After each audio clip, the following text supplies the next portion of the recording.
मदतीसाठी थांबले पण इतक्यात काळानं घाला घातला आणि 6 जणांचा जीव गेला। ही दुर्दैवी घटना घडली नगर जिल्ह्यातील पारनेर तालुक्यात। हा विचित्र अपघात इतका भीषण होता की 5 जणांचा जागीच जीव गेला तर एकाची मृत्यूशी सुरू असलेली झुंजही अपयशी ठरली। उपचारादरम्यान एकाचा मृत्यू झाला। या घटनेनं संगमनेर, पारनेर आणि पाथर्डीतील कुटुंबियांवर दुःखाचा डोंगर कोसळलाय। अहमदनगर कल्याण हायवेवर पहाटे 3 वाजताची वेळ। ऊस वाहतूक करणारी एक ट्रॅक्टर ट्रॉली उलटली। त्यावेळी दुसऱ्या ट्रॅक्टर चालकाने आपला ट्रॅक्टर अपघातग्रस्त ट्रक समोर उभा केला। या ट्रॅक्टरवरती असलेले काही मजूर अपघातग्रस्त ट्रॅक्टरला मदत करत होते। त्यात निलेश भोर, जयवंत पारधी, संतोष पारधी, अशोक केदार, प्रकाश थोरात, सचिन मंडलेचा यांचाही समावेश होता। मदतीसाठी इको कारही थांबली। ज्या इको कारची पार्किंग लाईट सुरू होती तर या गाडीचा ड्रायव्हर इतर वाहनांना दिशा दाखवत होता। पण याच वेळी एक मोठा अनर्थ घडला। ठाणे मेहकर या मार्गावर धावणाऱ्या एसटी बसचा वेग प्रचंड होता। या बसने इको गाडीला जबरदस्त धडक दिली आणि सगळ्यांच्याच काळजाचा ठोका चुकला। ही धडक इतकी भीषण होती की कार नंतर एसटी ट्रॅक्टरलाही जोरात धडकली।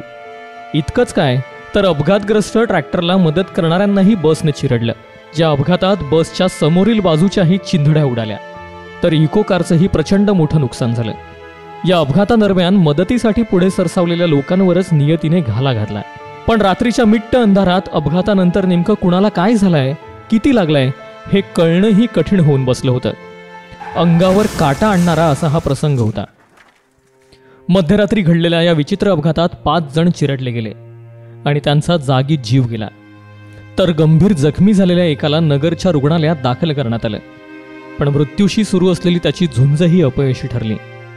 45 वर्षांचे जयवंत रामभाऊ पारधी, 35 वर्षांचे संतोष पारधी, अशोक केदार, तर 25 वर्षांचा निलेश भोर, 24 वर्षांचा प्रकाश थोरात, 40 वर्षांचे सचिन मंडलेचा अशा एकूण 6 जणांवर काळानं घाला घातलाय।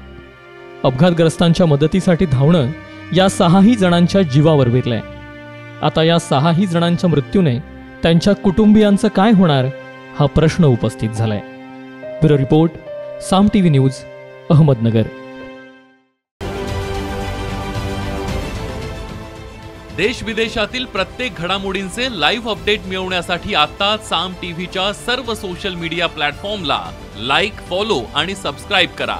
तसंच सर्व नोटिफिकेशनसाठी बेल आयकॉन प्रेस करायला विसरू नका।